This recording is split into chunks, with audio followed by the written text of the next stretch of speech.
Kind of interesting. When I came over here, as I was sort of standing with all of you around cocktails, I guess it was Christine who told me that Chris had said that she should really show up for dinner because he described me as a piece of work.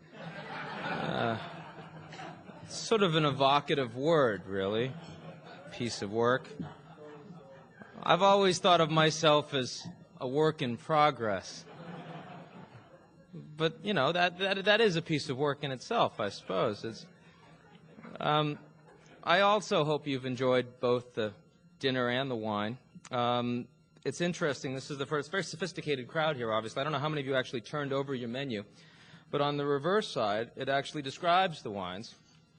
And the red in particular, I hope you enjoyed the red. According to the menu, the red has a slightly bumpy finish. I don't know if any of you noticed that.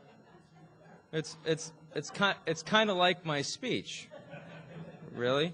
It starts really smooth, and you know, by the time we've gotten to the end, it's time to shut off the tape. Let me, you know, it's hard to be enormously serious after we've had such a great meal replete with such bumpy wines, but I do want to talk a little bit about political risk. I want to talk about an area that you probably don't hear an awful lot about on a day-to-day basis, but you see an awful lot of it. You open the newspapers, you read CNN, and you know it's and you know on whether it's online or in front of you on the television, and it's pretty global, and it's a stream of information, worrying trends that really come at you at a much faster pace than they did 5 or 10 years ago. Whether it's Iran or Iraq or North Korea or China or Bush administration foreign policy, you name it, it seems, there are places around the world that are problematic. And some of those things, in my view, are real risks. Some of them really aren't. But the point is that our windscreen that we've been facing and dealing with as people operating in a global environment has broadened. And that's really the purpose of our organization. That's what we do. I'm a political scientist. I used to be a prof out at Stanford. One of the great things about having been a child prodigy is that it's fleeting. You know, people don't ask you your age anymore, and that's good. The gray is coming in. And I was a political science professor. I had no business being a political science professor. I mean, when you're 24 years old, and you're teaching people whose parents have paid $30,000 a year to send you there, and you've had no experience whatsoever. You think, what am I possibly doing in this environment? So I quit. And I came to New York, and I started this firm. I started the firm by myself in '98. I had no outside investment, $25,000. Today, we've got about 60 people in New York and Washington and London. We have about 480 locals in about 65 countries. We're the biggest political risk firm out there. Now, it's not a very big industry. So, I mean, you know, in comparison with PwC, we're tiny, tiny.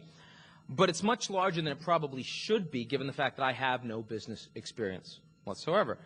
And part of the reason for that is because politics is becoming far more important and recognized as becoming far more important as part of enterprise risk. So let me first tell you a little bit about that, what that means, why that is. Then take a little tour around the world with some of the places that I think are particularly problematic and why, and some places that aren't. And then apply it a little bit to some of the issues around the media industry, which I think are interesting. And then we'll take questions. That's kind of the outline of what I intend to do.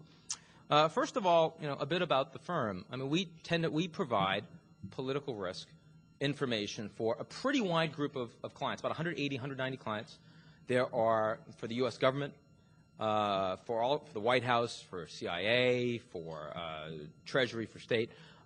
We also work for a number of hedge funds, institutional investors, big banks, but also multinationals like oil companies, Extractive, AIG, still a client, and News Corporation. We're the primary political risk providers for Rupert Murdoch directly, as well as for a number of their regional directors. And all of them are facing exposure both directly because of investments in countries around the world, but also in the U.S. market because of macro political risks that are increasingly tremulous, perhaps because of impact on oil prices, perhaps because of impact on regular investors, perhaps because of broad indirect impacts on different sectors in the U.S. and global economy. I'm a political scientist, so that means I don't know where the dollar should be priced against the euro, and if you ask me, I won't tell you, right?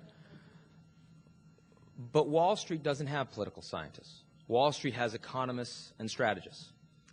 And if you ask an economist or strategist what the likely impact of the coming conflict with China and Japan is likely to be on the global markets, they don't know. But they will tell you. And the reason for that is because they have to answer all questions that come to them, and to the extent the questions that come in are increasingly about politics, but they don't have political analysts, they're going to answer those questions. So that's the niche that we fill. That's what we do as a firm. And I'm not going to talk any more about what we do as a firm. I want to talk more about, sort of substance, but I wanted to give you a little background. Actually, let me give you 2 minutes on what we do with PwC, because that's interesting.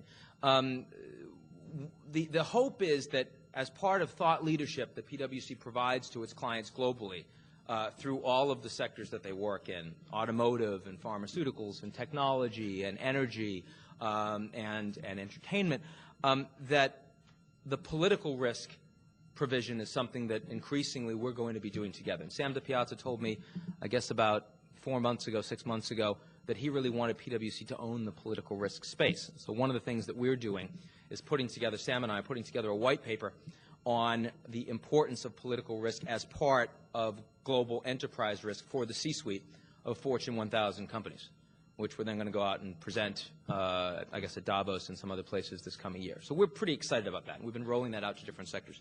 This is the first time I've had a chance to chat specifically with the entertainment and media industry through PwC, and I'm delighted to have the opportunity and appreciate that Chris invited me.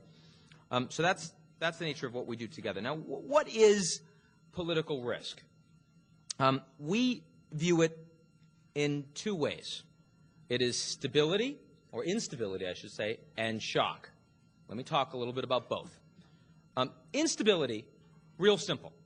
It's the inability of a leader or government to implement stated policy in the incidence of shock.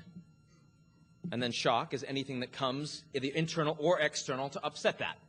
Shock is pretty easy, right? An assassination of a leader.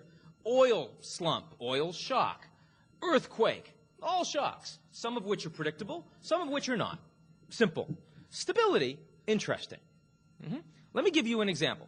Imagine that there is an election for a head of state, and half of the population of a country decides that that election is illegitimate.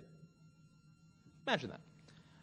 And imagine that the ultimate decision on who becomes the head of state is determined by a partisan delineation of the highest judicial body of that country.